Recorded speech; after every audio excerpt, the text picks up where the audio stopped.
All right, welcome to the March 27th, 2023 meeting. So I'll start off taking roll call. So when I call your name, please take yourself off mute or raise your hand and acknowledge your attendance. Marlene? Hey, Chris? Here. Andrew E? Here. David? Present. Great. Nicholas? Danielle? Here. Brad? Here. Andrew M? I believe had an excused absence. Okay. Brenda? Katie? Here. Tim? And Nicholas and Brenda and Tim are all here. There might be some unmuting issues. Okay. They're here. All right. Excellent.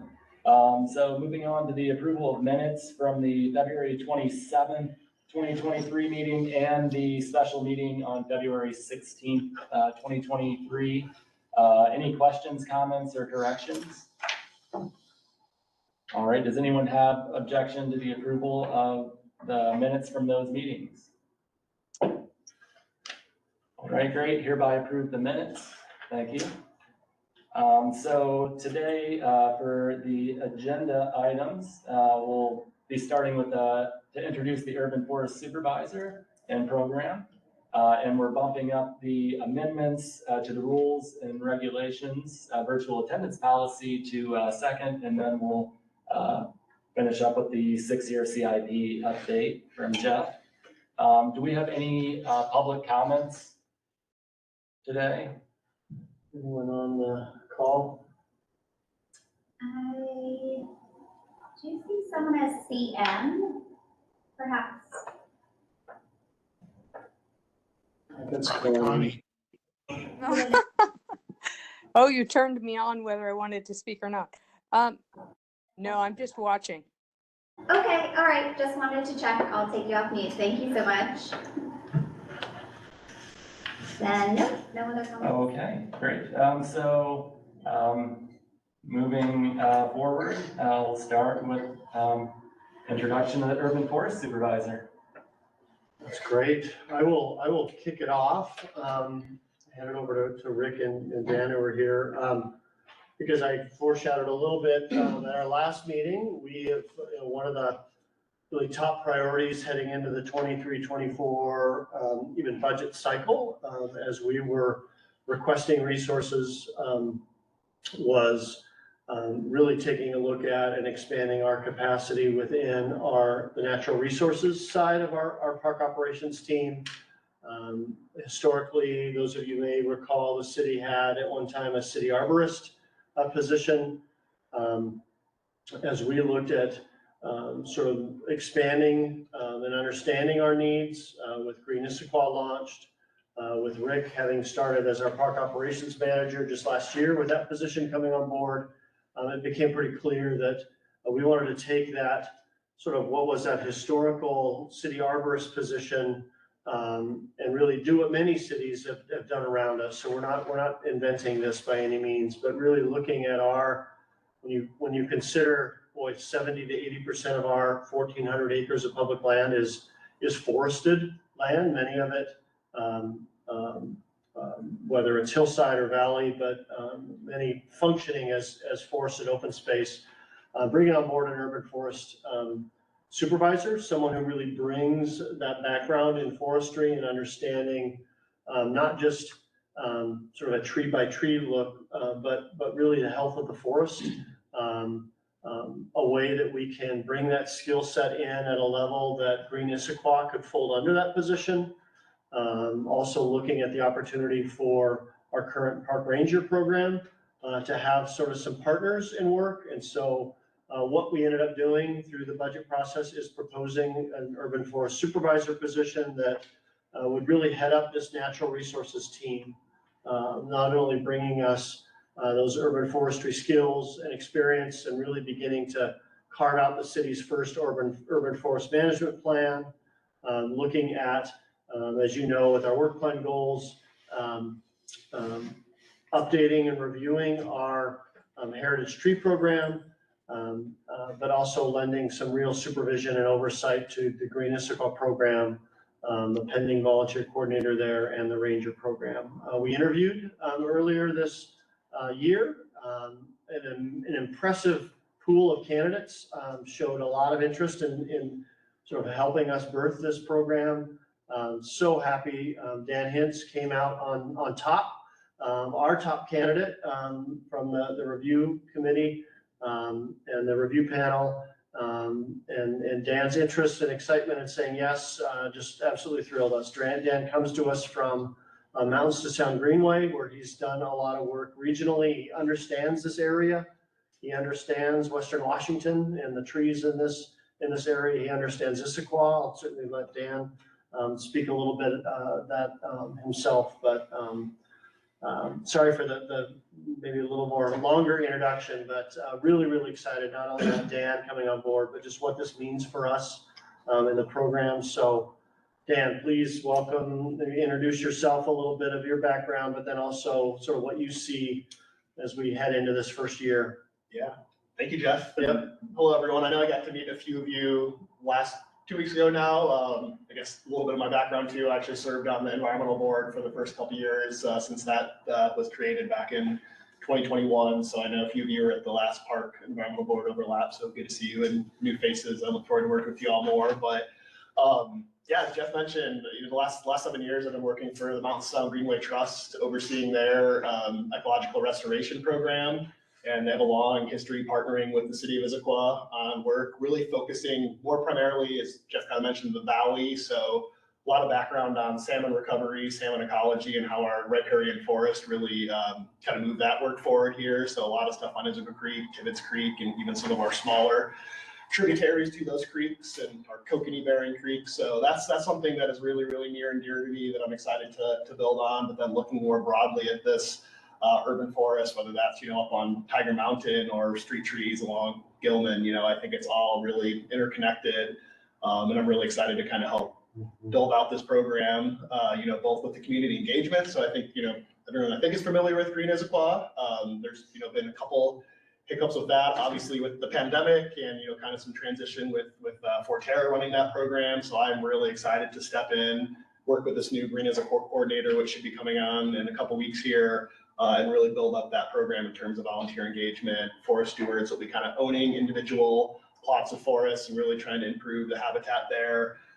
Something I'm really excited and passionate about too is to really build the kind of education interpretive arm in the city here as it relates to forestry, but even more broadly natural resources. Like I said, how forests connect to salmon, connect to water quality, connect to stormwater management, all these things that are, I think, really, really cool when you start kind of connecting the dots there. So I'll be working closely with the park ranger. A little bit of a plug here. I'll be leading a restoration walk at the Pickering Reach at the Sustainability Fair on April 16th. So really trying to figure out programs that teach more about, the history of, developing the urban forest here, the restoration efforts, and obviously ways to engage moving forward. So, the urban forest management plan will be a real big push here in the first year. So we're looking at doing a request for qualifications to see what firms might be able to support the development of that plan. So I'll be meeting with Jeff and Rick here in just a few days to really start kind of mapping out timelines and process there. So I'm sure I'll be meeting with you all. And I think there's a subcommittee that I'll be meeting with 4 or so of you. So really look forward to presenting that to this board. I'm sure several times, but next time once we actually have a little momentum going on that here in the near future. Jeff mentioned the Heritage Tree Program. I'm really interested in just doing more tree mapping in general and really looking at those as assets in the city here and having that as publicly available as possible. Guided tree walks, all these things that other places are doing them, but I think can be really, really cool here in Issaquah too. So really this first week has been kind of working on that vision of this program with Rick. I think a lot of Matt Meckler, people with parks here, and really trying to see how we can tie some of these areas that the city's been working on for a while under this urban forest team kind of umbrella. So I guess a little bit more just my personal background. My wife and I have been living in Issaquah for about 4 years now, so in the community here. So like I said, very passionate. I'm very spoiled with about a 2-block walk into work now, so that's pretty amazing too. Mentioned the time at the Mountains to Sound Greenway Trust. Before that, I got my master's degree in environmental horticulture from UW. So a lot of focus on botany, forestry, ecology. and had been living in the Northwest for about a decade. So a little bit before that, I was working for City of Mercer Island, doing some AmeriCorps programs, really learning kind of some of that hands-on stewardship work. Originally grew up outside of Chicago, so have kind of Midwest connections prior to very much making this home, like I said, the last 10 or 12 years here, living in King County. So I don't know, I could go on for a while. I'm really excited to kind of meet with folks here, through this board. I want to be really available for people that want to come chat, learn more about this program that keeps developing. So please don't hesitate to reach out individually too if you want to talk more about, trees and our parks here in Issaquah. And yeah, just really excited to get to know people more and really build this program and really highlight, these pretty amazing resources we have in here and how we can continue to kind of grow that canopy and look at all the benefits we have here in Issaquah with that urban forest. So I'm happy. Any questions or anything you guys think I'm missing here? I'm trying to kind of cover some of the highlights, but. A couple things to add, but any questions, park board members, comments? Just wanted to have the chance to have Dan come and introduce himself. Thank you again, just thrilled. I look across the table here and see Rick and Dan, and I have to say, I'm so appreciative of like your advocacy as a park board over these past couple of years, and certainly the support of the mayor and council. But to think, was not that long ago, park operations team, and I think the desires of really doing park maintenance and park operations well in this town has always been there, but we didn't have a park operations manager. We didn't have an arborist or an urban forest supervisor for a while, and to really see those positions added. If any of you, I think all of you know Matt Meckler. Matt is our other, as Dan mentioned, our other park operations supervisor.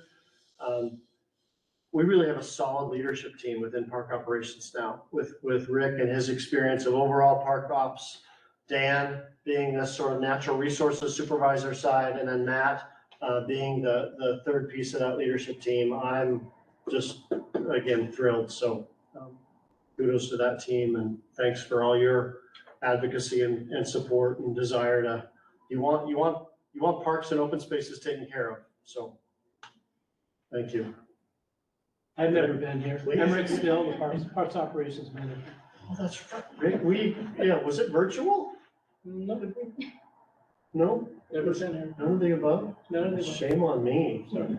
It's only been a year, so hi.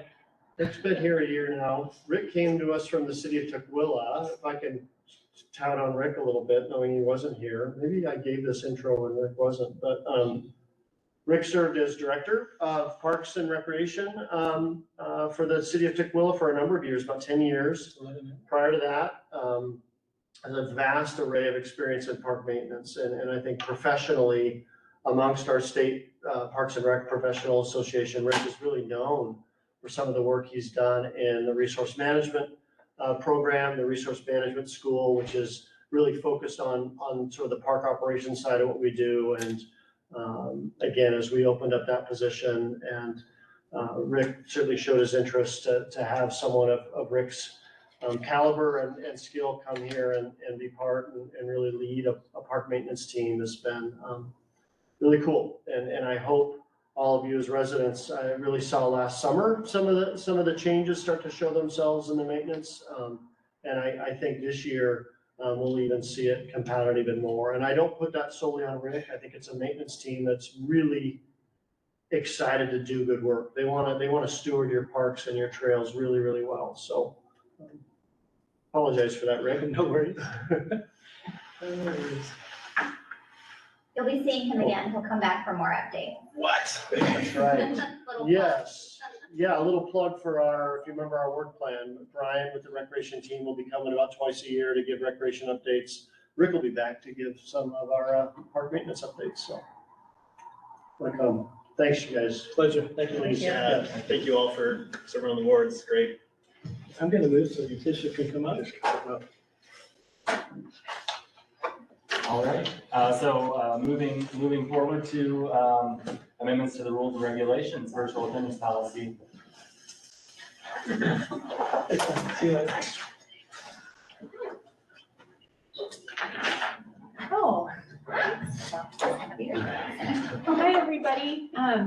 And I can confirm with Asante, there are, we have Nick, Tim and Brad, their cameras on, and we just can't see them in this meeting room, which I'm going to take a quick moment to tell you, we will be initiating a transition to a different virtual meeting system. The equipment in this room is not working well with WebEx, our current platform. So be expecting a slightly different virtual meeting invite for future meetings. So I'm Tisha Gieser, I'm the city clerk, and I was here in November. I believe a few of you were unable to attend that meeting. But at that meeting, I talked about the city's virtual attendance policy. So we didn't have a virtual attendance policy for most of any of our meetings prior to COVID. Everyone functioned quite well, all virtually during COVID, but now we're back in person. And we had heard from individual board and commission members a desire to continue to have some flexibility to attend virtually. So when I came in November, I kind of laid out the policy that I put together at the mayor's direction. The mayor feels really strongly that having our board and commission members in a physical space together is important to ensure synergy, to be present when you have those more those meetings that may be attended by more members of the public. You know, tonight I realize the room is not full by any means, but we expect with some of your future meetings and projects that there might be people coming out. So as an overview, the policy, and this remains unchanged in the version I brought in November. I'll go over the minor changes in just a minute, but the policy would require that 5 park board members, which is a quorum of your board, be in person for a meeting to occur. But anyone over those 5, so the other 4, and you have 3 alternates, I believe. So the other 7 individuals could conceivably attend the meeting virtually. We still are strongly encouraging in-person attendance, and the policy doesn't say, you know, the reasons for which you can attend virtually. So that can be, you know, just your own discretion, but with the understanding that it impacts your other board members. So if you're someone who's attending virtually every meeting, that is putting more pressure on the other board members to be there in person so the meeting can occur. So there's a little bit of just a board dynamic that will be created here, and you know, just some respect from your fellow board members and an effort to be fair. And again, we're hoping that you primarily limit that virtual attendance to times when it's difficult for you to come in. You might be traveling, you might be a little ill, or have someone you need to be looking after at home. But we still want you to give your full attention to the meeting, and we encourage you to request an excused absence if you need one. So the policy, so at the November meeting, we talked about this a little bit, and a few of you expressed, you know, appreciation to be able to attend virtually, which is great. And there was also a request to be a little more flexible with the reasons. I think I had shared with you, we were wanting to be a little more restrictive about those allowed reasons for not attending in person. That is, those reasons aren't in this policy. Again, we're all adults, and so if people can use discretion in when they might request that. We also, this version before you tonight also softens the requirements. We were asking for a 5-day advance notice and that you'd have to sort of get permission from staff, and we've kind of softened that. So we are asking that you reach out to Jeff and Asante in advance if you are planning to attend virtually, so they can kind of monitor and make sure we're gonna have the 5 people here so the meeting can occur.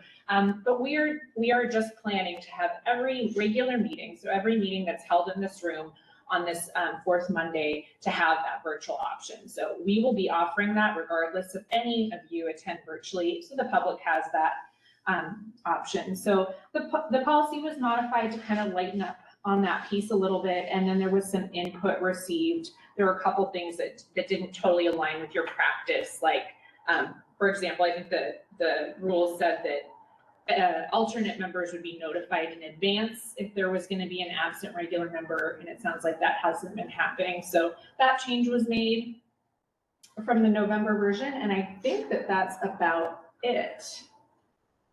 And so just as a reminder, the alternate section now says that if a regular member is absent from a meeting, then the alternates who fill in for the missing regular member will rotate based on seniority And Issaquah will help keep track of that to the best of her ability. And if she's unsure, the group can sort of just navigate that. I think we actually might need to navigate that before voting on this tonight. So tonight I'm looking for, I'm hoping for someone is willing to make a motion to approve these changes, and I'll embed them in your park board rules and regulations and get that website updated, and then these can be distributed to any new members. I expect you may have some new members in May when the terms turn over. So with that, I'm here if you have any specific questions or changes. I believe we have one member who has a few potential changes to discuss.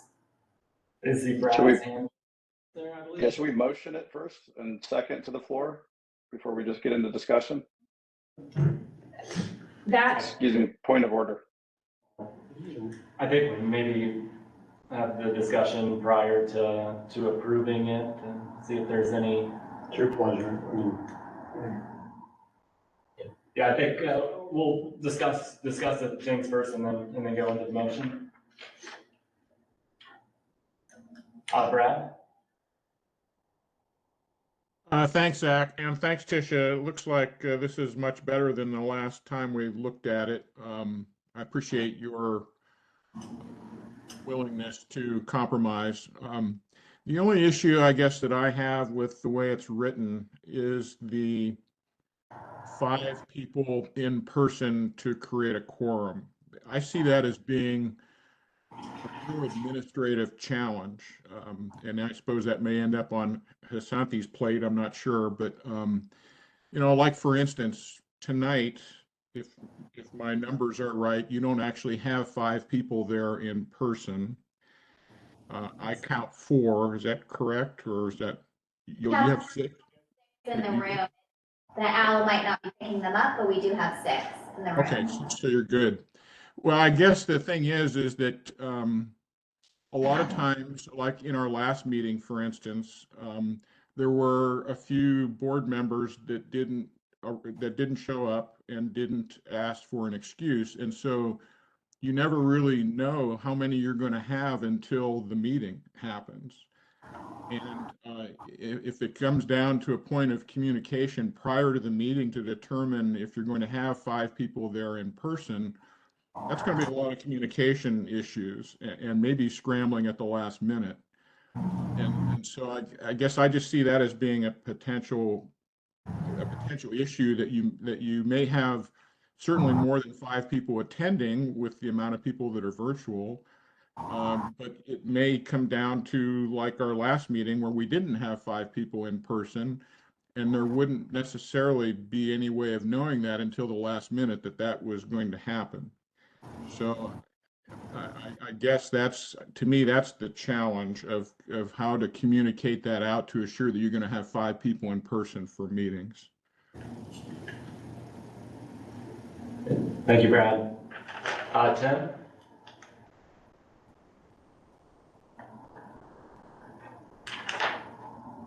Thank you. Yeah, and I appreciate revamping it and trying to find a compromise that's going to work for everyone. And I'm going to echo some of Brad's comments again tonight. So the requirement, of having the people in the room, I understand the spirit behind it, but, I can think of examples, whether it be weather or, a new viral outbreak or what have you, that could keep people from attending in person if you have people online. And so does that mean you don't meet? You can't hold the meeting because you don't have the 5 people in the room.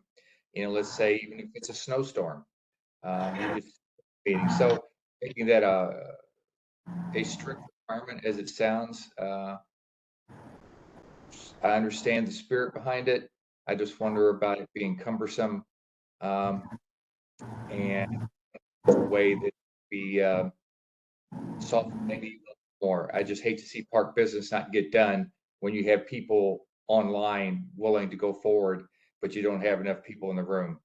I don't know the answer. I haven't thought about it too much, but I do see it as a potential issue. So I'll sit there. Thank you. Thank you, Tim. Danielle?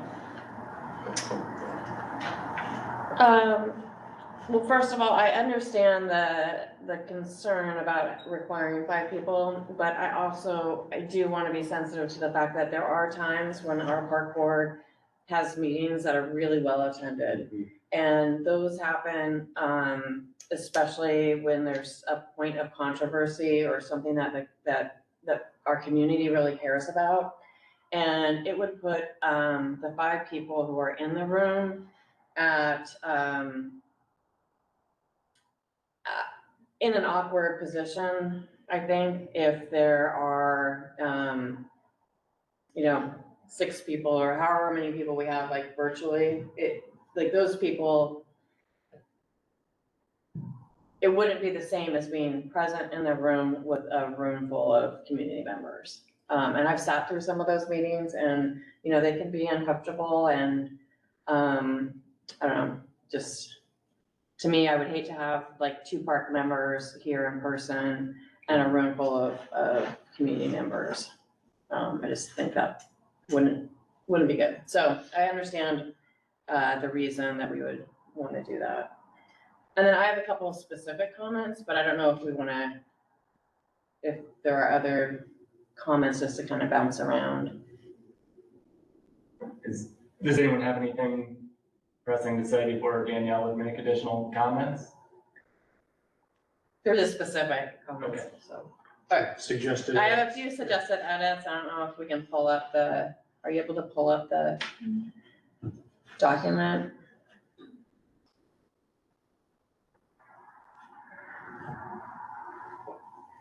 So,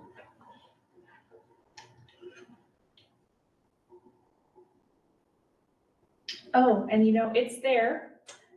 Again, this is the issue we're having, which is why we will be moving away from the WebEx meeting Oh, so we platform. So can't see the it. virtual attendees can see my screen.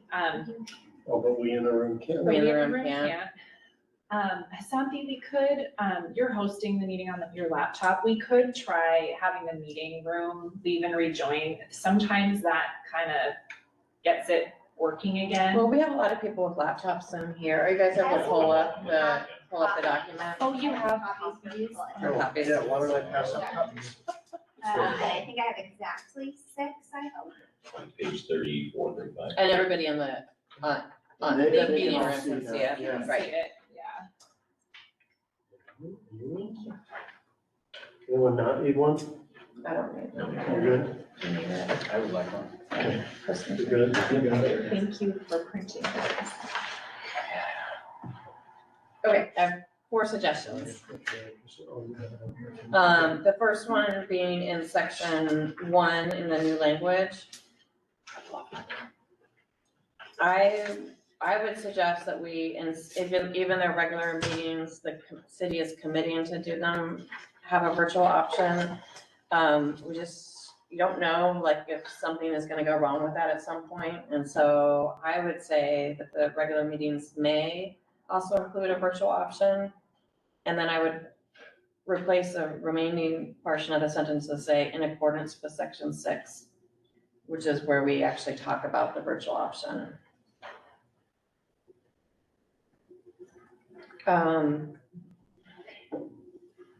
My second suggestion would be in section 6 to switch 2 sentences.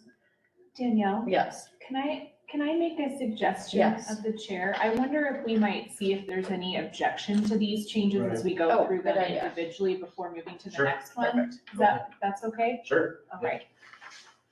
Any objections to the first suggestion that Danielle had with regards to including the section 6, as stated in section 6? And also to just switch will to may. Yes, and Yeah. will to me. I'm not seeing any objections. I do see. Oh, Brad. Brad? Yeah, I have a little of objection only in the sense that I see what Danielle's talking about here, but I think we need, if we're going to move down the path of hybrid meetings, I think we need to make it more specific as will reflects rather than may. I think we're gonna have, we're gonna have staff people, we're gonna have vendors, we're gonna have people from the public. And so I think if we're gonna introduce a hybrid model, that we need to say that in the rules and regulations, that there will be a virtual attendance option, not may. I mean, that's the way I see it.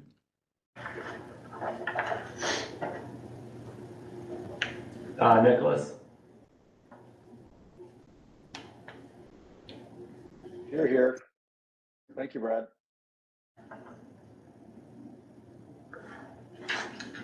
Okay, we can retract that. My thought, is why I was suggesting it was, one, is that things do change. And so if you have a built-in flexibility, then you're not in a position where you're not in compliance with your rules.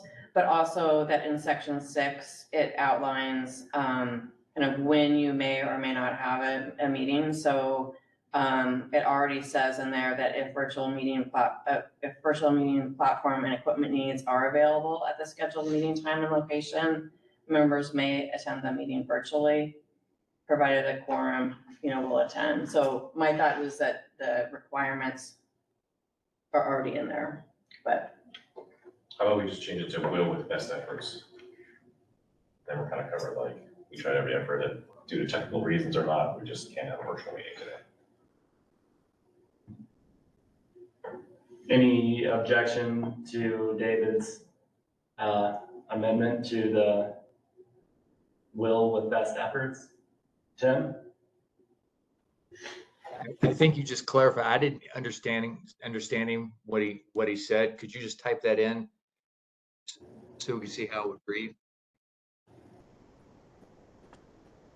So I think it would say regular meetings will, let's see here. Let's get this right. Maybe, hold on here.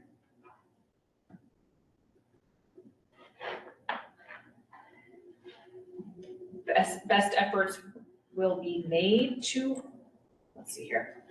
Sorry, I think it was regular meetings will, comma, with best efforts, comma, also include, Okay. something like, I'm not a right? lawyer, but that Yeah. best efforts is usually pretty good.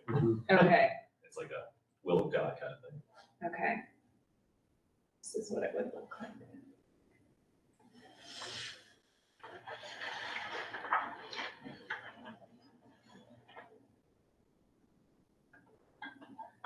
And then I guess we'll restate so regular meetings will with best efforts also include a virtual attendance option using virtual meeting software as outlined in section 6. And I believe it actually should be it's Article 3, Section 6. So Yeah. Okay, so then, if we could just see if there's any objection to this new wording. Okay. Any objections to the new wording, which is adding will with best efforts? Nicholas? Yep, thank you again. I don't think that is any more clear to me. Just make the statement that I don't know how you measure like best efforts or by whose measurement. That's all. And one objection doesn't mean we can't move forward. Thank you. Okay, Tim?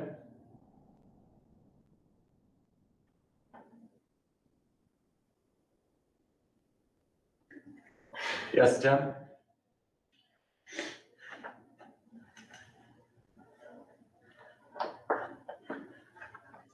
Okay, I'm Tim, but yeah, I'm kind of agreeing with the kind of being soft language.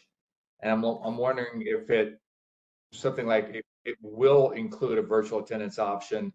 in accordance with Article 3, Section 6, whenever technically feasible or technically available. So basically, the only reason you don't do it is if the electronics are down.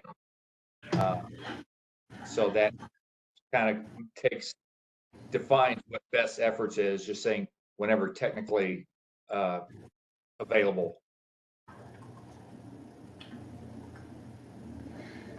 Okay, thank you, Tim. Trying to give a loophole in case, you know, the electronic version is not available, but there's people in the room. Okay, so I think what I'm hearing you say is adding a further clarification to the with best efforts, perhaps a parentheses when possible from a technological standpoint. Is that? I mean, it seems to me. I'm trying to just get a little more clarity on it, as was suggested, in terms of best efforts is kind of a soft description. What does that mean? So yeah, just trying to tighten it up a bit. Okay, Danielle. Section 6 does talk about that. So it says if virtual meeting platform and equipment needs are available at the scheduled meeting time and location, members may attend the meeting virtually. So the way that I read this is if we reference section 6, that is the, you know, if it's available at the time and location, then we can have a virtual meeting. Thank you, Danielle. It seems as though the with best efforts is then clarified in that section, Article 3, Section 6. I think if you reference Article 3, Section 6, you get to that language. Sure. Is everyone okay with the adding the reference for Article 3, Section 6 to clarify the with best efforts as a definition? Okay. And if we see anyone objecting, we can take a vote on this. If there's. Okay. Can we just take a vote, or do we need to propose? Because there's been a little bit of conversation, you know, so Okay. it might be best We'll make a motion. Okay. take a vote on this wording, and then if it fails, someone can offer something else, and if not, then we'll move to the next one. Okay, I guess I'm prepared to make the motion then. So regular meetings will, with best efforts, also include a virtual attendance option using virtual meeting software as outlined in Article 3, Section 6. Do you need alternates to vote or not? Yes, so we have 2 regular members not attending, so both alternates, please vote. Okay, so everyone in favor of that modification, please raise your hand. I'll second it, so we have a second, and then, Yeah. Should we read through Section 6 real quick, just to make sure we all know what we're including there? Sure. Okay, so I will read Section 6 as well. Hold on, I did have a suggested change to Section 6. Do you want to? Okay. We need to kind of handle this motion that was made, so we should go ahead and Okay. vote, even though people need just a minute to read that, that's fine. Okay, so by all means, take a moment to read Section 6. Chris seconded the motion, and then once everyone's had adequate time to read Section 6, we'll take a vote. So another minute. We're taking a vote on that one revision. Yeah. Yes, that's first revision. So take a minute to read Section 6, and then we'll take the vote at 7:41.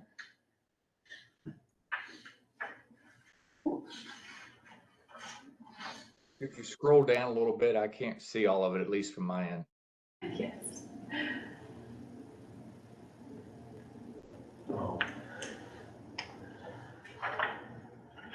I can't fit the whole section in the screen, Tim, I'm sorry, but tell me when you're ready and I'll move it down. Okay, yeah, I'm ready. Looks like a lot of it has been struck. Is that actual, those strike throughs, is that actual? That was, we basically simplified that section pretty significantly after your November meeting.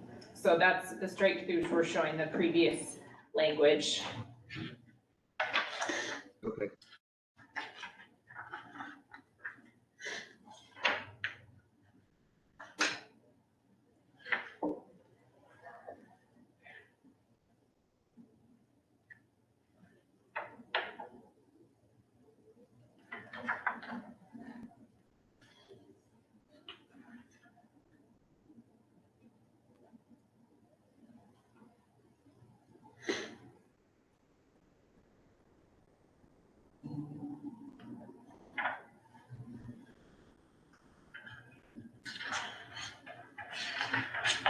Has everyone had adequate time to read through section 6?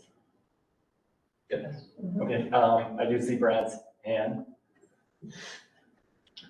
I just wanted to clarify that one comment at the end there. Now you've scrolled back up. I can't see it, but where it actually says that if a member can't be present that's virtual, the meeting must stand in recess. So I'm assuming that language is only in the event that it's a total virtual meeting and not a hybrid. Is that why that comment is there?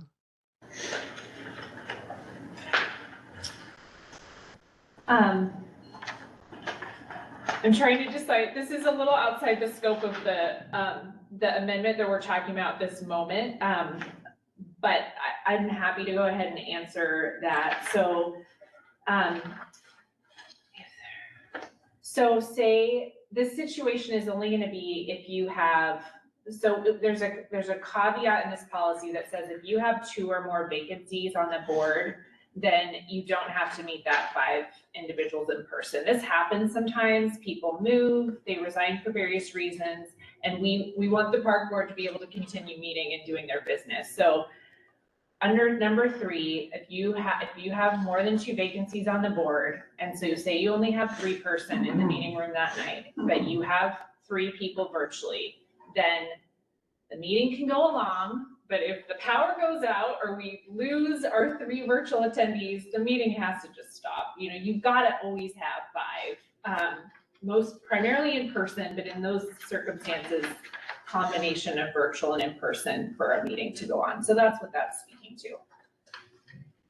Thank you. Okay. Thanks, Tisha. Okay, so all in favor of the amended language, raise your hand.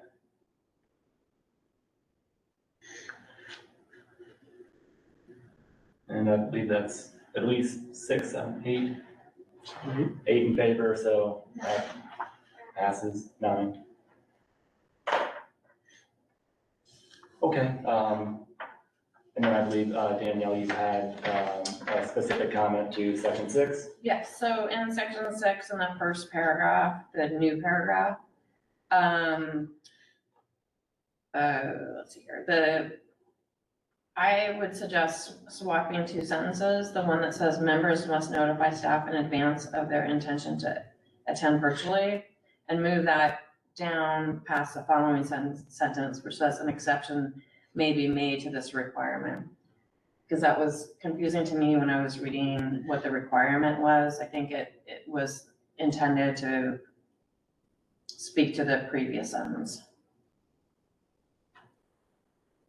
I don't know if that makes sense or not, but it's not a substantive change, it's just swapping 2 sentences. Okay. So that, because it's the exception, the requirement, I think, is that 5 people attended the meeting in person. Was that the intent? Yes. Yes. Okay. I did see Brenda's hand.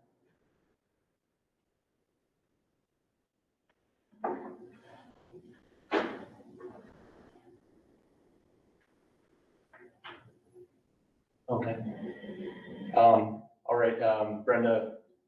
I'm Okay. sorry, that's not on purpose. Okay, thank you. All right, so all in favor, or do we have a I'll second the motion. second the motion to flip the sentences, or do we need to restate the? Yeah, no, you can have a second and then maybe just ask if there's any objection. If there's no objection to Okay. that change, a vote isn't needed. Okay, any objections to modifying the positioning of the sentences within section 6? Doesn't appear to be any objections, so. Another one. Okay. Sorry. Okay, and Tisha, maybe you can, this is a point of clarification for the next sentence or section, the alternative members, it says amending Article 3, Section 6. But I thought the other one was where we're adding. Is Article 3, Section 6? Is that what you're Yeah, saying? are we talking about the correct article? Yeah, let me check here. Thank you for noticing that. And while she's checking with that, the language that I would suggest adding is in the new paragraph, it says each year, beginning May 1st, to correspond to the new term, the selection of the alternate will begin.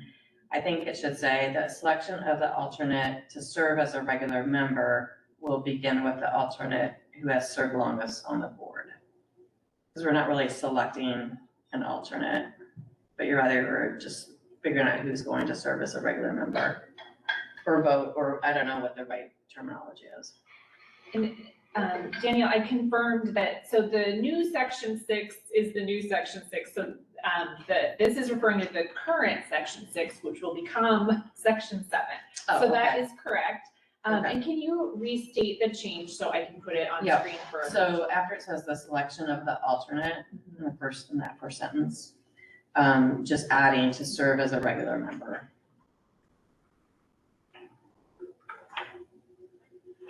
During a meeting, maybe.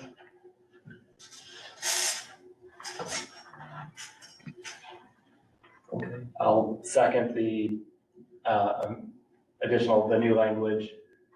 Any objections to adding that there will be to serve as a regular member after alternate, to clarify that language in section 6 with regards to alternative members? Doesn't look like there's any objections to that modification either. Okay, that was it for me. Thank you. Okay, great, thanks, Danielle. Any other comments, questions, suggestions with regards to the new policies for virtual attendance? And back to clarify, we just addressed those minor amendments, but we will eventually need someone to move to adopt the whole policy update, which incorporates those changes. You Okay, just so agreed we'll to. have to Yeah, and that's in the memo. revisit. I'm not sure if anyone has that handy. I have some suggested wording on the second page of the memo, which I have right here, if someone wants to get it. The motion is indented on the second page.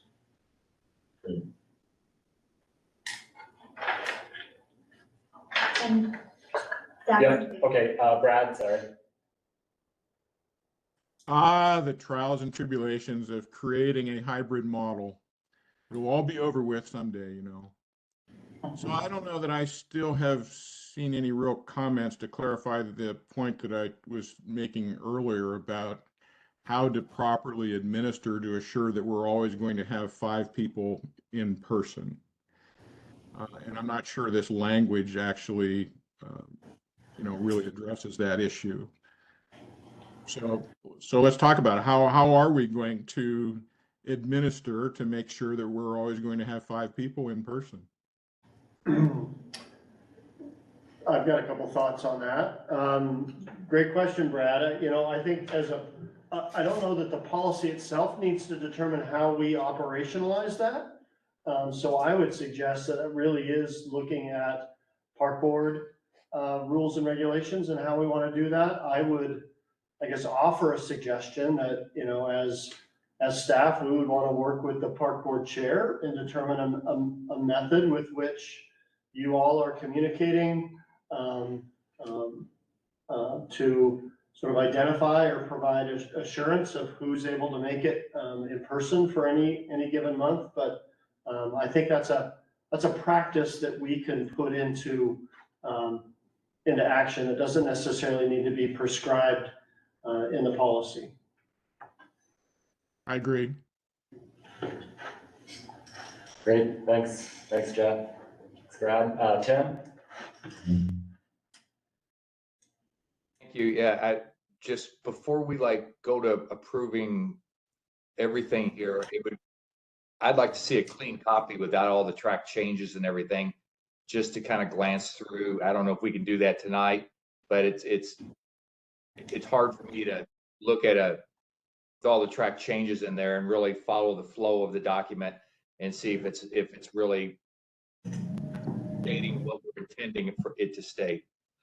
And just at a higher level, and I realize this may be coming down from the mayor's office about wanting people to get back together, but there's sort of an energy about, well, we really need to be in the room And I just want to state, there's lots of companies that do virtual business 5 days a week, every day of the work week, all the time, and get things done. To have sort of the back pressure for a meeting of a bunch of volunteers to get together once a month and have it be in person, I don't necessarily agree with that sort of point of emphasis.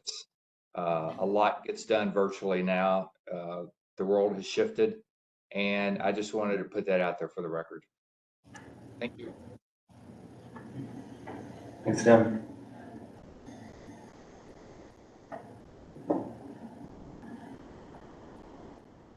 Okay, so it seems that we'll have to do this at a future meeting then to adopt this. So can we not vote on this again? I mean, if let's take a vote to see who, if more of us agreeing or not, so that way we don't keep. Maybe you can take action tonight. Yeah, I would like to take action tonight. Okay. Motion on the table now. Okay. So anyone second the motion on taking a vote? I'll second it. Has it been a motion? Yeah, I would have just asked, confirm, Katie, is that a motion? Are you I making a propose a motion? motion. I move to amend the park board rules and regulations by adopting amendments to Article 3, Section 1, regular meetings, Section 6, alternate members, Section 8, rules of meetings, and add a new section, virtual attendance, as proposed. I second that. Great, okay, so we will take a vote on adopting the policy. So all in favor, raise your hand. Chair, excuse me, so there should be one more opportunity for discussion. Okay. Sorry. Does that motion as proposed incorporate the changes that we made Yes. Yeah. earlier? Okay, great. I'm comfortable moving forward. Okay, any other For issues? discussion, yeah.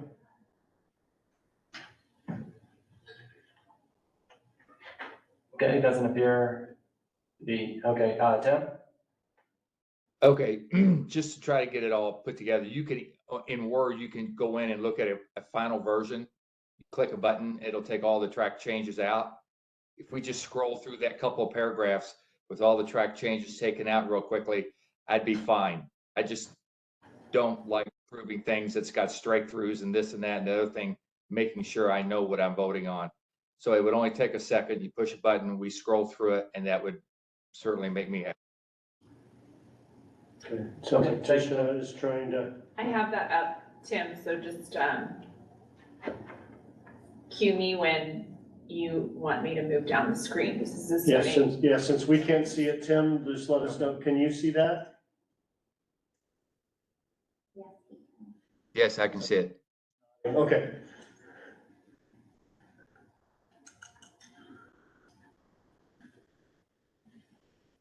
Okay, I'm good on that. Okay, thank you, Tim. Okay. Oh, wait, he's Oh, scrolling, sorry. sorry, it's a lot of pages. This is the joy of hybrid when we actually can't see each other. Policy in my work.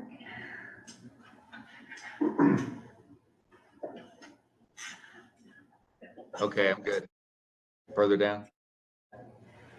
What is the new technology gonna be? Microsoft Teams. Okay. Yeah.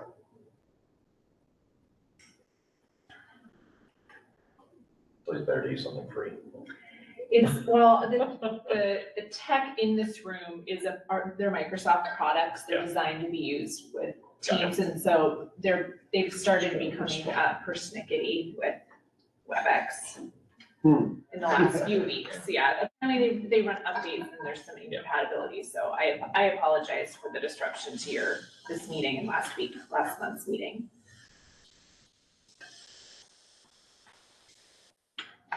Yeah, I think I'm fine. I've got scars from my professional life of a contract that got approved like this for the government and ended up coming back and haunting us for 2 years. So because of some wording that wasn't caught. So thank you for bearing with me. Appreciate you asking, Tim. Thanks, Tim. Okay. All in favor, raise your hand.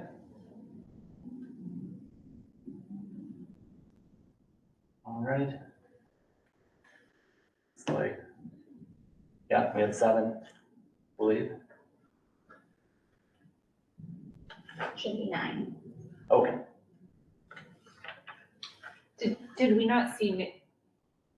I think I only saw, but I was also looking around the I room, didn't so. see Nick, but I saw. We can ask Nick if he'd like to vote and if he's a yes or no. Abstain. Abstain. Okay, And is Brenda now voting or? She did vote. It was Brenda, Brad, and Tim online. Okay. Voted yes, and everyone in the room. great. Brenda, just confirming, is that a hand up question? Nope, it's down. And it's down. And I actually wish I could get the rules open right now. I actually think the park board rules state that an abstention counts as a yes vote. So. Interesting. Just. That's interesting. That's the exact opposite, yes.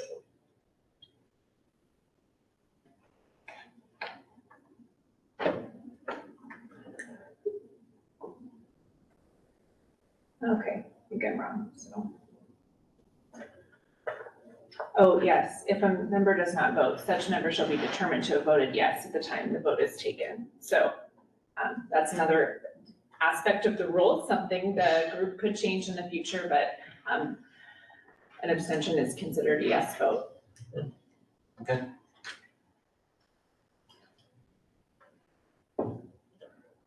All right, so I think that policies have been adopted then. So moving on to the 6-year CIP update. Jeff? That's great, Zach, thanks, and Tisha, thank you for just your work and helping and making those changes. Danielle, your suggestions, just the discussion. As staff, Hasanti and I remain committed to make hybrid work, whether it's WebEx, and glad to see WebEx is maybe going away. And I guess further recognize, we want to make sure Park Board fits in your busy lives, and not only the meetings, ironically having 2 additional meetings these last 2 months, we know this represents a commitment of time for all of you, so just thank you for that. I'll continue to work with Zach and Marlene just on what I think making sure at least 5 of the 12 are here. I don't want that to be onerous, and I think, Zach, you and I can brainstorm a method with which we can kind of just make sure at least 5 or more are here. So more to come with that. So Can I just, before we move on, I'm just gonna try some technical troubleshooting and have the room leave the meeting and see if I can get this to share properly.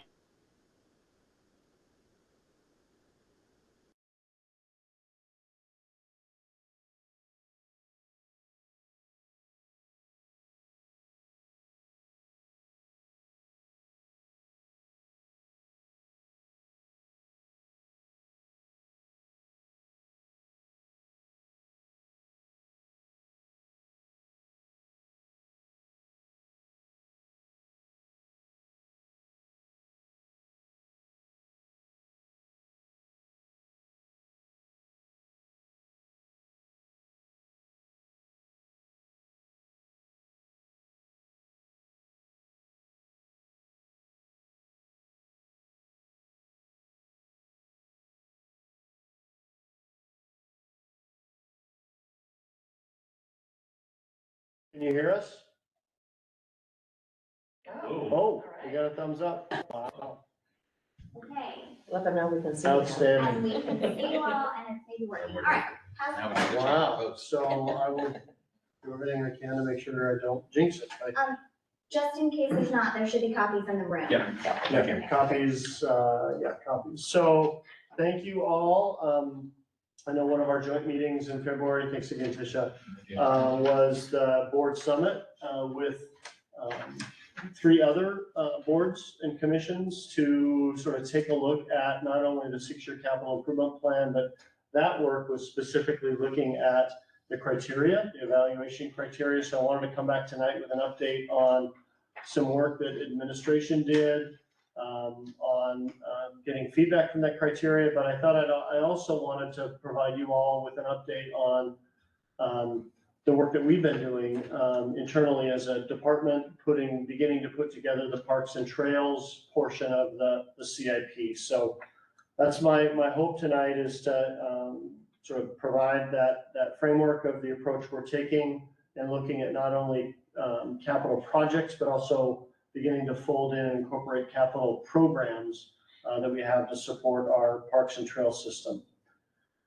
And then we can talk criteria. I welcome certainly feedback from the board on both of those topics. Next slide. I thought I'd start with this infographic. This was shared at the February meeting, and I think is something that's really, really informative as you look at sort of what, as a city, any municipality begins doing its capital planning work. And this infographic is really meant to sort of show the funnel that it takes, the funneling of public engagement, the multiple touches of a public engagement to go from system vision, system understanding, system assessment to a specific capital project. And I'll sort of use our park system as I go through this funnel. You certainly see other examples, but first it starts with a 20-year picture. In 2017, we took a new approach with the Park Strategic Plan. That really serves as, and you might remember, those of you that were here, that was really trying to get a system-wide vision and asking the community, how do you want the system to function? And so that assessment really helps to inform how we prioritize capital projects, as does, and again, pointing out with Rick here, as well as Dan, our own life cycle understanding of our infrastructure within our park system, as we're beginning to get a much better grasp of everything from our irrigation systems, those things you don't see that age out, trust me, to playgrounds, right? Have a life cycle as well. So all of that really is trying to help us see that big picture. That information, and we're often doing a lot of community engagement in that 20-year picture, but that's not the only engagement we strive to do. That work then informs the work we're doing now with the 6-year capital improvement plan. That begins to take the priorities and begins further prioritizing that 20-year, that bigger picture. You might recall within our Park Strategic Plan, we ran all of those 20-year projects through a filter to determine what were the near-term, the midterm, and the long-term priorities. Those near-term priorities have really governed, that's what's really informed the 6-year CIP that we as a department have been working through and working on. A 6-year CIP is updated every 2 years. It also makes an effort of aligning that big 20-year picture with actual resources. How much money do we actually have as a city? Or what are we projecting revenue-wise over the next 6 years? What are we projecting staffing-wise in terms of being able to manage these projects?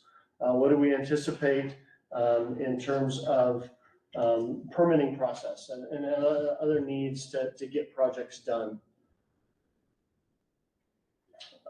And then that work, as you follow the funnel, really begins to inform the 2-year budget.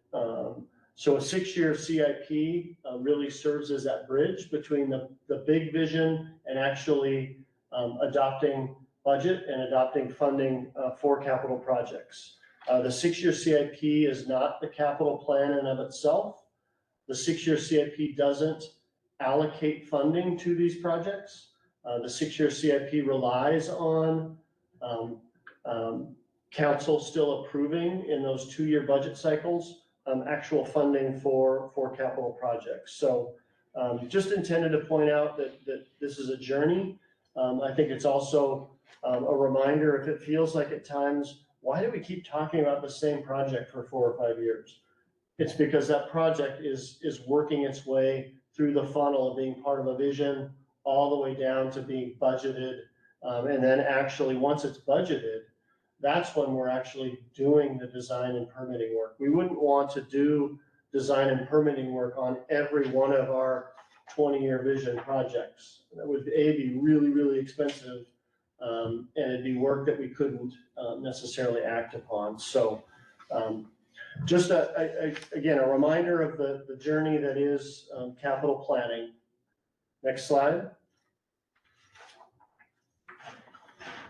So for this Parks and Trails capital improvement plan, I wanted to sort of run by you a framework that we're going to be taking, and it's a framework we've built upon with the last couple of CIPs, but we're going to hopefully take another step in this direction of really balancing our requests between capital programs and capital projects, and presenting a combination of each. When you think of a capital program, these bullets sort of, help to encapsulate what that is. The capital program is something that we're trying. It's often multiple projects, multiple capital projects that we're addressing within a specific set of assets within the system. Like I said earlier, let's rather than doing individual capital projects for each time we need to replace an existing playground, let's develop a playground replacement program. Understand every 20 years we should be replacing playgrounds. We have 11 existing playgrounds in the system. How do we sort of think of that as a program?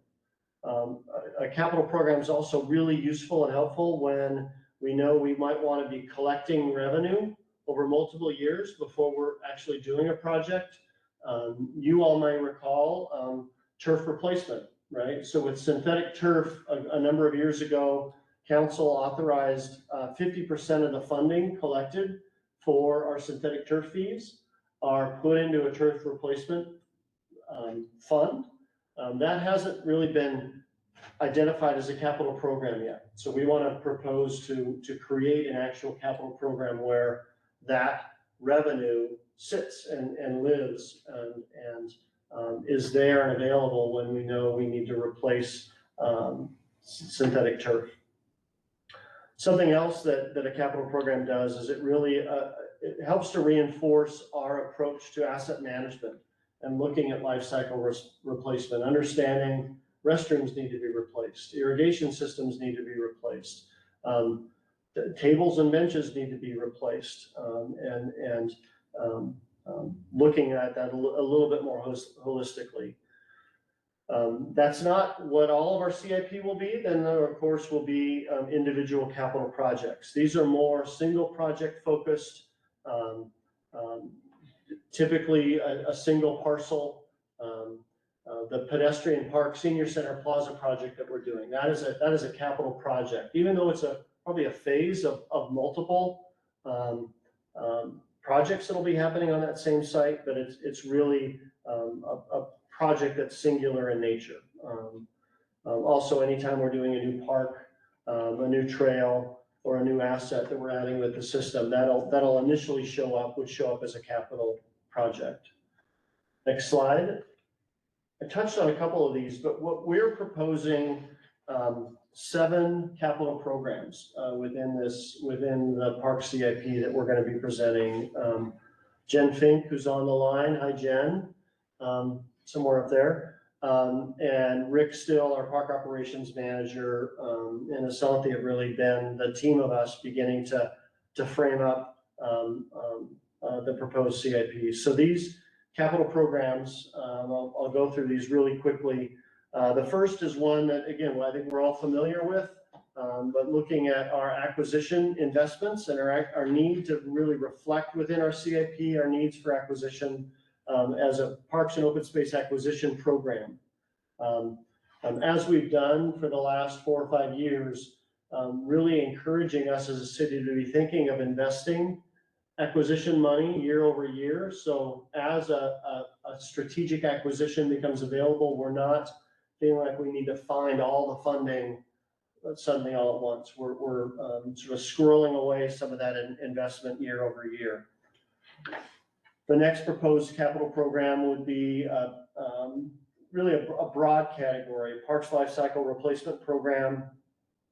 We had a program known as placemaking that really looked at just benches and tables, et cetera. This would be expanding that program. As Rick has been on board, as we've been sort of expanding our park operation capacity, we've been able to get a much better sense of asset condition of all of our amenities and assets within our system. So it's really going to allow us to take a little bit more broader approach to how we're putting all of these assets and amenities on a life cycle and beginning to do a little bit more planning in terms of replacement and reinvestment. Playground replacement program, I touched on that a little bit earlier with the 11 existing systems. How are we understanding and preparing and planning for replacement of those on probably about a 20-year turnover. Another area we're looking at is, well, I mentioned the synthetic turf replacement program already.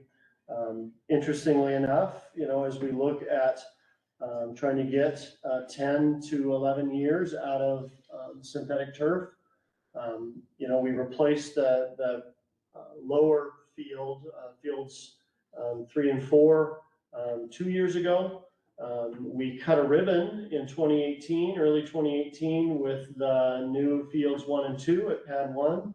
In this 6-year life cycle, probably in 2029, we're going to need to be planning and beginning to project for replacing that carpet. So again, this program just helps us begin to project and understand what seems like a long time begins to turn over pretty quickly. Another program we're looking at is really an invisible but very important part of our system, and that's our irrigation. Irrigation really serves as a bit of a lifeblood for a lot of the turf areas within our parks. A lot of it is really old. A lot of it is in disrepair. Quite frankly, the irrigation system, for example, on Gilman Boulevard is very much in disrepair.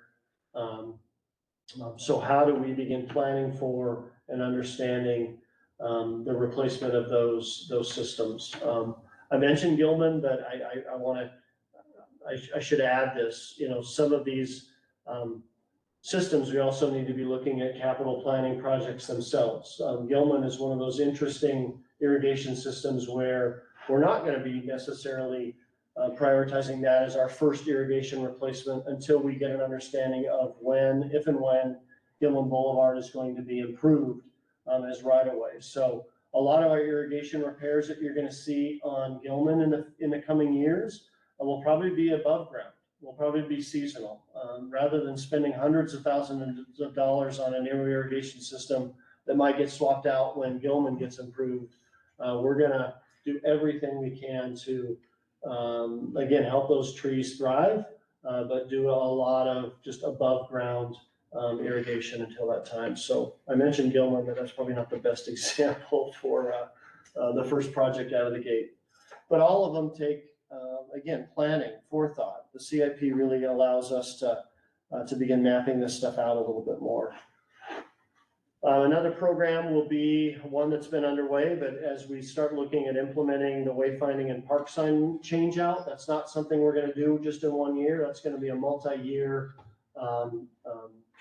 replacement. So we see really showing that as a program. And then lastly, we've been really successful in the last couple of years recognizing, again, the assets and infrastructure within our trails needs to be changed out, that life cycles as well, and how are we making sure we're investing year over year in that. Thanks for letting me dive a little bit deeper into that. The next sort of area that we're framing up is the Parks and Trail Capital Programs projects themselves. As I said earlier, these projects will really be projects coming directly out of the near-term priorities that the community gave us for within the Park Strategic Plan. Many of them are a number of projects that are currently underway in terms of planning. They really represent a balance of both active and passive investments. Everything from the creek corridor and furthering and continuing that visioning work, to Tibbetts Valley Park and how do we start looking at completing that vision and what a phase one investment would be there. Veterans Memorial with pedestrian park and senior center plaza completed by the end of next year. What does a phase two of that look like? Central Park, what we call fields 5 and 6 and known as pad 2. It's the 2 baseball fields. Those have been extremely underutilized baseball fields for a number of reasons. So in our near-term priorities, you might recall, that will be showing up here in our 6-year CIP, is a pretty significant reinvestment into the athletic fields and making sure they're far more functional, really increasing the capacity of those existing fields that are so underutilized right now. Also looking at, as we're talking with the Issaquah School District, you may recall some of the work we did within the Park Strategic Plan on really identifying the need for partnering with other public agencies to solve and address some of our athletic field capacity needs. So again, as we project out with the 6-year CIP, looking at trying to identify or at least set a placeholder for what could be a first community sports field partnership with Issaquah School District.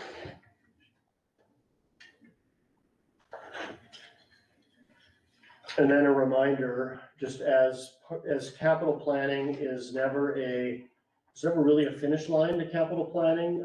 As we begin this summer with community engagement around our Park Strategic Plan update for 2024, when we're 2 years from now doing the CIP again, because the CIP is updated every 2 years, we're then going to have that 2024 Park Strategic Plan to serve as our sort of guiding document for that CIP work. So again, I hope you're seeing, I hope I'm not being too redundant. The 6-year CIP is not static. It's a planning document that makes sure we're looking ahead, but is updated and refreshed as more engagement and more information is updated as well. Why don't I'm going to pause there for a second and just see if there's any sort of comments, questions about sort of the staff approach we're taking in trying to frame up the CIP for this go around. Danielle? How does, I think it was last year, we were looking at different funding mechanisms that were like potential for the city. Like, how does that fold in and what's the timing for deciding, how what the best process will be for that? Yeah, really good question. So Danielle's referring to the capital planning task force. I know Brad served as the representative of the park board. That effort was taking a look at revenue, right? And how do we fund all of these capital needs? So yes, the 6-year CIP will take these capital needs over the next 6 years. Finance will then be looking at revenue that they're projecting over the next 6 years.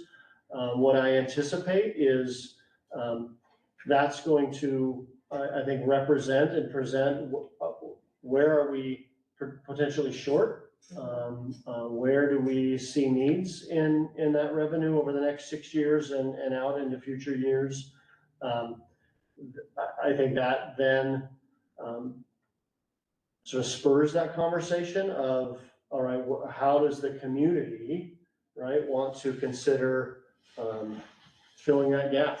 Is there interest in filling that gap from a revenue standpoint, or is there more interest in slowing down the speed with which you can do capital projects to better align with revenue? And so I think, Danielle, with this 6-year CIP sort of running through and being adopted this summer, I think as we're doing the Park Strategic Plan update in 2024, that funding question is going to come up there as well. So I don't think this document is looking to answer that question. I think it's gonna just serve as another important piece of information of where our revenues perfectly aligned with what capital improvement needs we have, or is there a gap that the community needs to consider filling? Brad? Oh, you're still on mute, Brad? Maybe? Sorry. I appreciate the funnel slide especially, and I can't remember because my memory's not as good as it used to be, but I can't remember when we created the 20-year strategic plan, whether or not costs were included in that. But I think that, and I know that that's a difficult thing to deal with, but nevertheless, I think it would be a good idea in that 20-year plan to have projected costs included in each one of those projects, programs or projects for that matter. And it doesn't have to be itemized for a budget, that can come much later, but at least a range that could be created. So when you narrow things down to a 6-year CIP and you're trying to sort through, a 20-year strategic plan, you can at least determine which ones are potentially likely that you're going to be able to get funded. And by just looking at a line item, it clarifies it if you actually have costs associated to line items. Because then that way you can, pick from a 20-year plan, and you can see which ones are really, really expensive and which ones aren't. And it enables you to have kind of a distribution for the 6-year CIP as to what is at least likely feasible for funding. And if you don't have those project or program costs included in some fashion, it can become a problem when you then narrow it down to a 6-year CIP and then find out, well, God, we're never going to be able to get funding for this, so why do we even have it here? Yeah, it's a great point.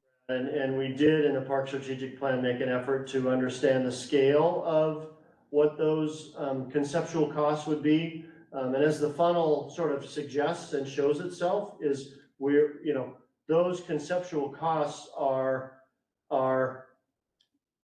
being made at a conceptual planning level. Those aren't being made with a project design being done. But yeah, your point is well made, that the more we get into this pattern of doing it, and I think as we're now taking, what was that 2018 park plan when we did it, now updating this in 2024 and sort of develop this cadence, I think we're gonna see that relationship between good conceptual level budgeting to informing a CIP to understanding how we what mix of projects makes sense to try and do investments with. We're going to get better and better at that. Thanks. Nicholas, hand up, I think. Yeah. Nicholas? Yeah, sorry to extend this, Jeff. You could just tell us when you think the 2024 park strategic planning effort will start, and then how long it would take, or when you expect it to finish. Yeah, great. I'll do it now instead of my director's update. So yeah, I shared this with the joint meeting with the environmental board, but happy to share with you tonight. We went through a review process, a group, a team from what's called Design Workshop and Berger Partnership. 2 landscape architect firms have teamed up, will be working with us. We're finalizing contract on that effort. Jen and I will have a much better sense of timeline and kickoff. That will really kick off. We've got an ad hoc group. I know a number of you that want to, and we'll be working in earnest on that effort. We anticipate a lot of the public engagement taking place this summer.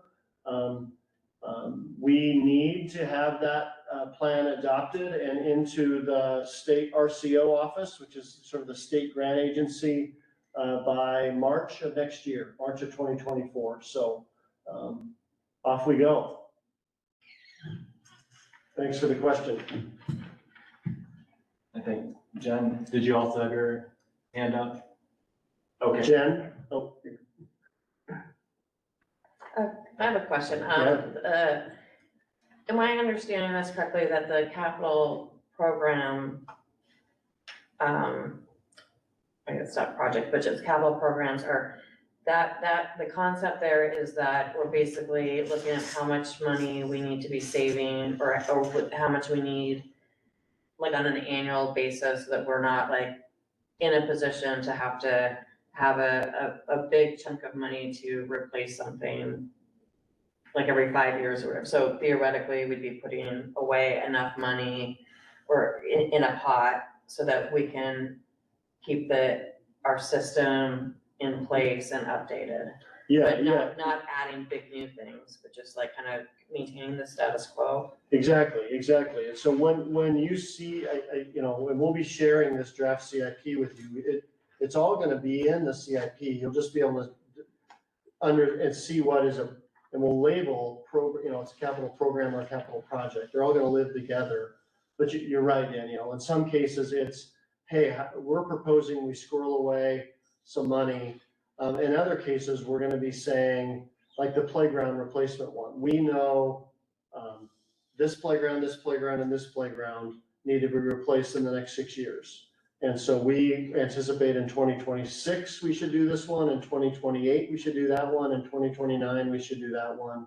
And, right, setting away or, planning for budget needed to replace those playgrounds. So Correct. That makes a lot of sense. Yeah. Just lets us plan. It lets us be looking at, it's sort of the take care of what we got element. So. Shall I continue on? Oh, I'm sorry, Andrew. So in your funnel picture, you Yeah. showed prioritization process as a bullet point. So will that be explained in the plan where you will be showing how each program or project is prioritized by the city or by the board, and like if budget is lower than expected in a certain year, it's clear cut that which projects or programs get cut or something like that. Is that going to be clear in the plan? Yeah, great question. I think within the CIP, I don't know what it's gonna look like within each of so the CIP is gonna be broken down into, it's not every piece of infrastructure is ranked in one file, right? So the CIP has separate categories. So the transportation CIP has all the road projects. The water and sewer CIP, right, so there's separate sections. Within each section, there will be the prioritization and sort of how they're evaluated through that criteria will be shown, how that informs what is proposed for what year will be, I'm not sure how that's gonna sort of finally be looked and shown within the CIP. So I don't know if I'm answering your question. The CIP though is not it doesn't look like a forced ranking kind of front where it's like, all right, here's projects 1 through 200 and how far does the money go and it stops. It's a little bit more complex than that. I think this prioritization bullet is also intended to show that, like for the park, let's talk specifically about the park strategic plan, right? All of the projects that the community sort of shared, hey, we'd love our park system to do this, or, connect that park to that park. All of those projects, and there's an appendix that shows how each project went through a prioritization process to put it in, hey, does the community want to see that done in the near term, the midterm, and the long term? And so I guess that prioritization bullet was really intended to show both the prioritization that happens to take something from a 20-year vision down to a 6-year vision. And then, yes, within the CIP, there will be some way of showing how these criteria and sort of the ranking and scoring within those criteria is helping make some of those those decisions within that 6-year segment. Is that clear as mud? Yes. All right, any other comments before Jeff moves on? All right, next slide. Oh, thanks, Asante. Make sure I get to the right slide. I think the next one back. I did that one, okay. Oh, I was just flipped my page. Okay, no, let's stick with this one. So, the joint, thank you. If you guys don't mind the vaudeville act, it's free. So on February 16th, the joint summit took place. Thank you for those of you that were able to attend. A lot of really, really good feedback that came from all 4 of the boards and commissions. Administration office took a look at all of that feedback and is proposing a number of changes. This is meant to sort of show what was presented on the 16th, and there were some changes that were identified in the prior slide. In particular, I want to point out on the right-hand column, there were a couple of criteria that seemed a bit redundant, and I think you as the park board really pointed that out, where community priority, conformity to strategic plan goals felt pretty similar. Both of them were sort of asking, hey, is this a strategic plan priority? If we go to the next slide, you'll see that a new criteria has taken the place of that conformity. I think community priority and conformity to strategic goal was combined, and a new criteria was added that speaks more to livability and quality of life, which again, both you as park board and a couple of the boards and commissions pointed out. Where was that sort of sitting within these evaluation criteria? Were we making sure that it was addressing making Issaquah a more livable place? Through that feedback as well, administration is keeping equity as its own proposed criteria, but proposed a number of revisions within that. I believe what was shared with you on Thursday was a draft, maybe it was Wednesday or Thursday, was a proposed draft of those revised criteria. So certainly if you have any questions with those, I'm happy to try and answer those. What was also pretty clear from that joint meeting, and certainly as staff that were there, we shared with administration, there were some concerns over that criteria, the longstanding commitment criteria, and how is that evaluated? That is certainly concerns that will be forwarded on to City Council as the CIP process continues. This idea of taking sort of the approach we took very much with our work last summer in trying to identify where we wanted to prioritize ARPA funding, but this idea of the 3 categories, the red, yellow, green rating system was further defined. And again, I believe that was shared with you based on feedback that came from the 16th. And then a number of the proposed criteria, at least for this go through with the CIP, will remain the same. Next slide, I'll jump into sort of next steps and then again, open it up for further question or just comments that any of all of you might have. So this initial proposed Parks and Trails CIP that we'll be working on as a department continues in earnest. Again, welcome any feedback you have as we balance this idea of programs and projects. We anticipate really a lot of our work with finance and follow up with finance being done by the end of this week. From there, the draft CIP for all those infrastructure categories that I was saying earlier will begin to be prepared by administration and pulled together as a draft 6-year CIP. That then would be presented to the City Council, still being finalized. in terms of what the date will be for that and when that final draft CIP will be pulled together. But as in prior years and that we've done with the CIP, but certainly as you've been helping to provide feedback throughout, we'll bring that draft CIP back here to the park board for additional review that you might have, as well as feedback. And again, opportunity as council takes sort of a multi-month approach to moving on that CIP, but getting you as a park board opportunity to lend comment or feedback to council as part of that process as we have to get a better understanding of those dates. And with that, questions, comments, thoughts? Zach, please. Just a quick question about the red, yellow, green rating system. I know that we discussed on the February 16th meeting that maybe not being the most adequate way to rate things, also colorblind issue and stuff with the red and green. And I think we spoke maybe doing some sort of numeric value or different way of rating that. Is that then?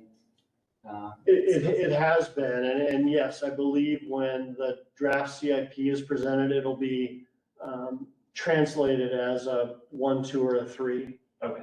So, yeah, a numeric. Okay. Yeah, numeric ranking. Great, thanks for bringing that up. That was my question too. Yeah. Yeah. All right. Any other questions, comments? Certainly much more to come. Nicholas? Thank you. This might be in the much more to come section, but I'm just curious if there's a way the park board could know by list or by submission of the individual capital project write-ups, just what was proposed or when that might come into play so that we can see what was also eliminated as it moves through council. Yeah, so I think, Nicholas, you'll see the draft CIP as it's presented. So as soon as that is sort of in its form and work through for administration, I'll make sure you guys have all of that. So you'll be seeing what is heading into the council process, right? And so you sort of be able to see and track what's happening as it's moving through that council process. Thanks. Jeff, just as a follow-up quickly, where's the best place for us to advocate on behalf of projects? Where do you think outside of the board? I mean, is that just going to council directly in session potentially? Yeah, I think as you know, at any time, you as a board can either draft memos to council and or mayor, but then I think in the CIP process itself, this will be probably discussed in individual committees, council committees. So, you know, again, as I have a really good idea of what those dates are, you know, I'll make sure you all have opportunities to be aware of that. I would remind you that if you're wanting to make collective comments as a park board, you'll want to vet that with all of you, right? And have a sort of an action or an approval of that. If you're wanting to go and advocate as a resident, you're always welcome to do that as well. So, if that makes sense, yeah. Great, thanks, Danielle. In the past, sometimes we as a board have composed a letter, Right. whatnot, to the mayor, city council, like recommending something, and that's one way to handle that. And usually, you know, it works for a couple people to volunteer to draft that, and then the board approving it at the next meeting. Yep. So just keep that in mind. Great, thanks. Yep.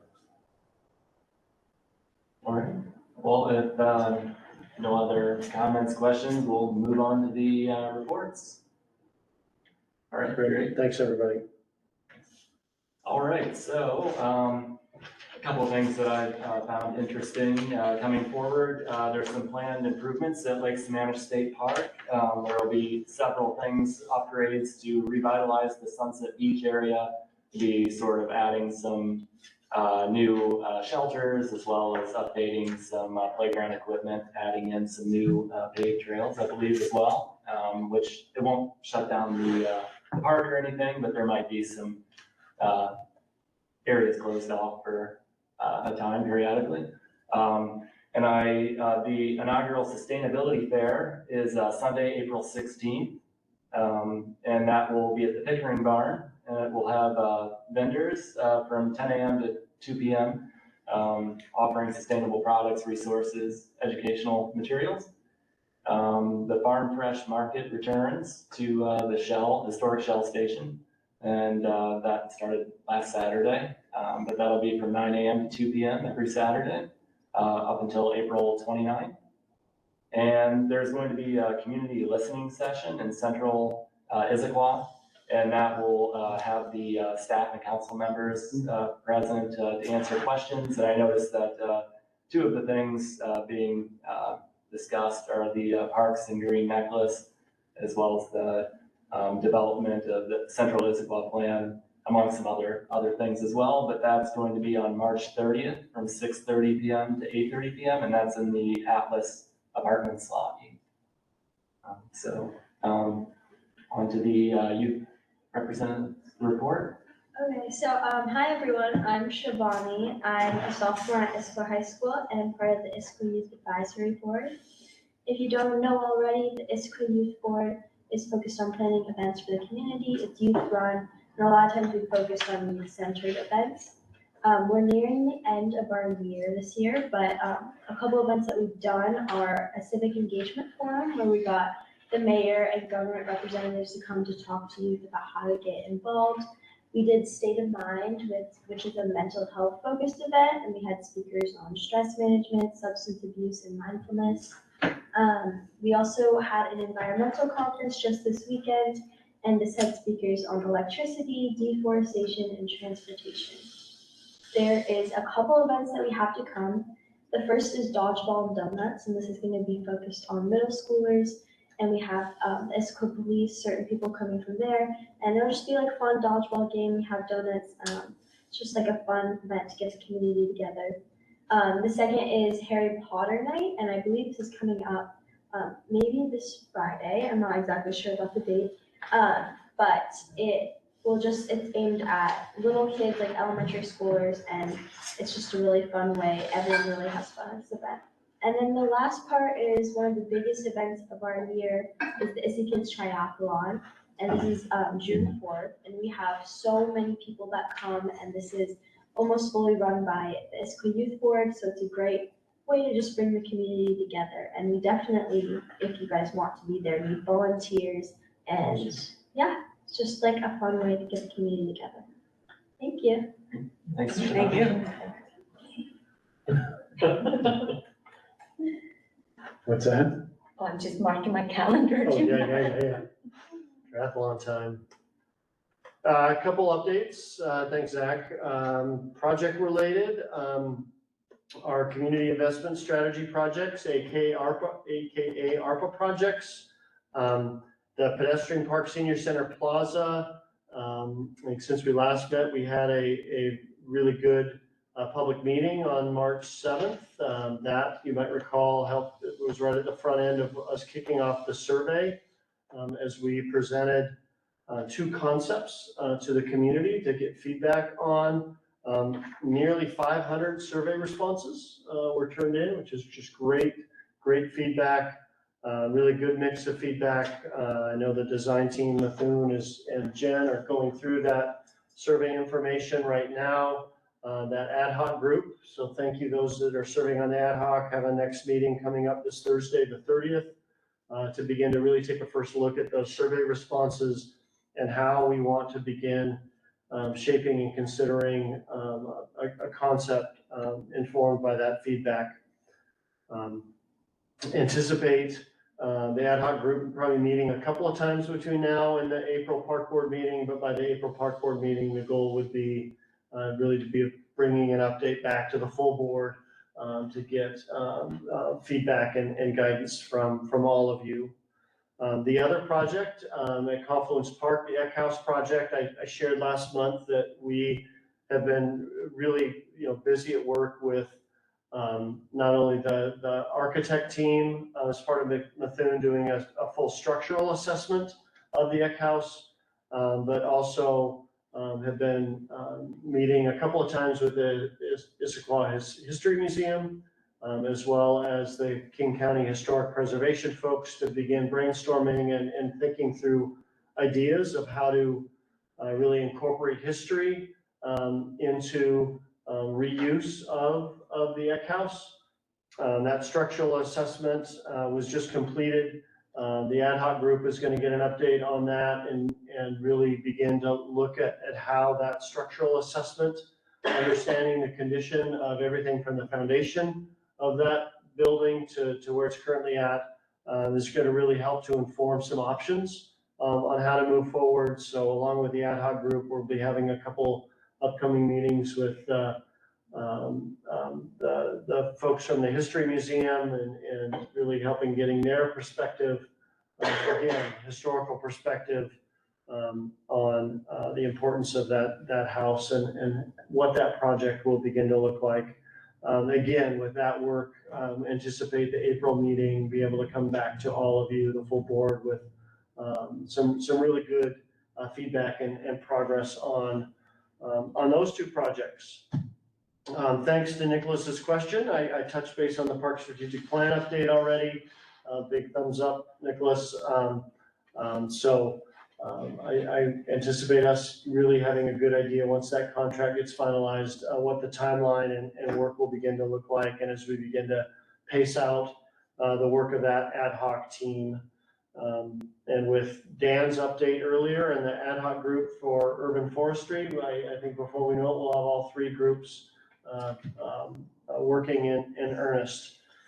Another update related to one of our capital projects, the dog park at the community center and Rainier Trail. We did a solicitation of landscape architect firms to help us do the design for that dog park area.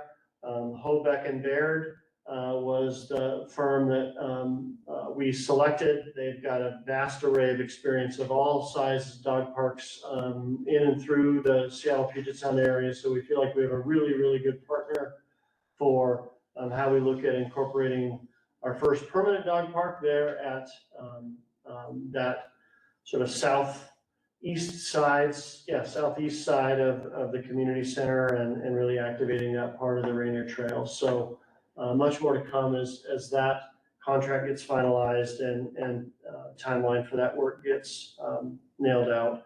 Thank you for mentioning the council listening session coming up this Thursday, the 30th at Atlas. I'll be there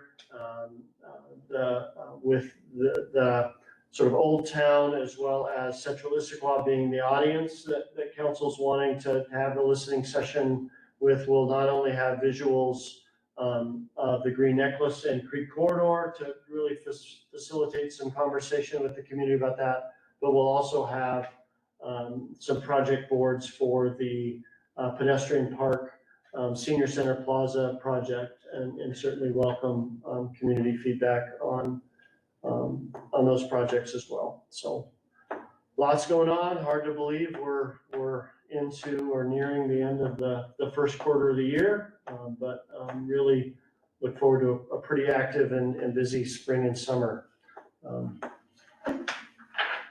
in and through town. That's all I've got. Thanks, Jeff.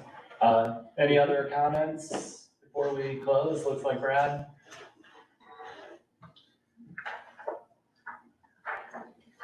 Mute again. That was a great first sentence. Yeah. Thanks for all that update, Jeff. I wanted to ask about the Eck House since you brought it up. First of all, is the revisions that are going to be made in line with the master plan that's in place? Because I haven't been able to locate that master plan to take a look at any language. And if not, is that something that we need to do as a board to make any kind of a revision to the master plan to be in line with what's expected to occur there? Yeah, so what we plan on, the revisions we plan on doing will be in line with the master plan and what was sort of identified and proposed as reuse of the Eck House. Yep. So nothing is needed further from us then to move forward on that? In terms of revising the master plan, Right, right. it's not anticipated. Obviously, if what comes out of this, if what comes out of this is some massive, huge, gigantic change to the Eck House, then yeah, we may need to consider revising the master plan, but that's not, from a staff standpoint, we're not anticipating that. Okay, thanks. And I just want to add, on the website for this project, you can find the full master plan document on the website under the active projects or major projects tab. Major projects for parks tab. Yeah, just go into the city major projects and under Confluence Park, you'll find the master site plan there. Okay, thanks, Jen. Description of the project, no. Thanks, Jen. Great, thank you. All right, so next meeting will be on April 24th, 2023, so. Sorry, I just have Sandy? I have other business for you all to attend to. There were minutes from the special meeting from February 16th, the joint meeting with the 4 boards. There were minutes in your agenda packet, and I need you all to either move to approve or ask for amendments or approve them in some way as a board. Yeah. Any issues with the February 16th minutes? All right, so hereby approve the February 16th minutes. Thank you. Joys of those double meetings we have, right? Great. Catch us something, thanks. All right, thanks, everyone. Have a good evening. Thank you. Thanks. 8:53. Good Thank night, you. all. See ya. Thanks, everyone. Okay.